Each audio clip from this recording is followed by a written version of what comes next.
ఉన్న ఆర్టిస్ట్ కావాలి కాబట్టి మేము రాజధాని గారిని అప్రోచ్ అయ్యాం. రాజు గారు అంటే కమ్బ్యాక్ అని చెప్పి అందరూ మాట్లాడుతున్నారు. బట్ మీరు ఒక మంచి ఆర్టిస్ట్గా సినిమాలు చేస్తూ వచ్చారు. బట్ మధ్యలో పర్సనల్గా కొన్ని సంఘటనలు జరిగాయి.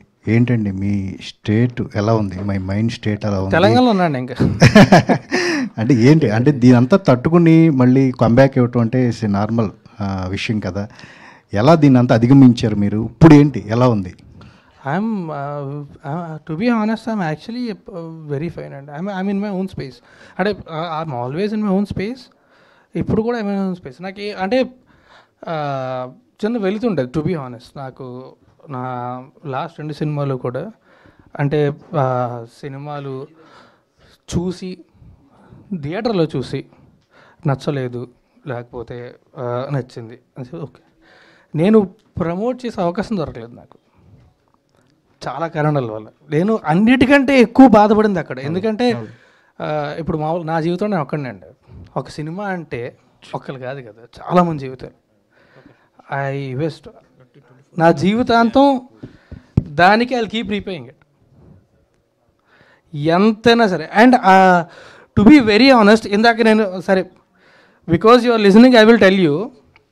నేను ఇప్పుడు అంటే నేను నిజంగా దానికి I have to repay, I have to promote lot more, but I'm feeling way more comfortable then I was before. Because ఎందుకంటే నాకు ఆలోచన కనిపించింది. మనం చిన్నప్పుడు అప్పట్లో నాకు దూరపు చుట్టాలు బంధువులు ఉంటారు కదా, అప్పుడు ఫోన్లు, ఇప్పుడంటే ఫోన్ తీసి మాట్లాడేస్తాం, ఫోన్లే ఉండేవి కాదు. మనకు వాళ్ళంటే చాలా ఇష్టం, కానీ వాళ్ళు ఎక్కడ ఉంటారు, మాట్లాడడం అవ్వదు, ఏమవ్వదు. ఒకవేళ తర్వాత ల్యాండ్లైన్ వచ్చినా సరే ఫోన్ చేయాలంటే బిల్లు అని పడిపోద్దు భయం. సో సడన్గా ఎవరన్నా కుటుంబంలో ఎవరిదన్నా సరే పెళ్ళి అంటే ఒక ఆనందం, పెళ్ళి గురించి కాదు, వీళ్ళకి వెళ్ళవచ్చు అని చెప్పి. సో నాకు అంతే, ఏదైనా ప్రీ రిలీజో ట్రైలర్లో కలిస్తే ఆనందం వేస్తుంది నాకు. నిజంగా చాలా హ్యాపీ అనిపిస్తుంది. మిమ్మల్ని ట్రైలర్ లాంచ్ ఉంది, అవునా అమ్మాయి చాలా హ్యాపీగా ఉంది. బికాజ్ ఇట్స్ ఒక్కరోజు 2 రోజులు కాదు కదండి. అంటే see good or bad whatever it is, 12 ఏళ్ళ నుంచి I have constantly been travelling with you. నాకు అది రియలైజ్ అవ్వడానికి ఇన్నేళ్ళు పట్టిందేమో, మేబీ ఆ కంఫర్ట్ లెవెల్ రావడానికి ఇన్నేళ్ళు పట్టిందేమో.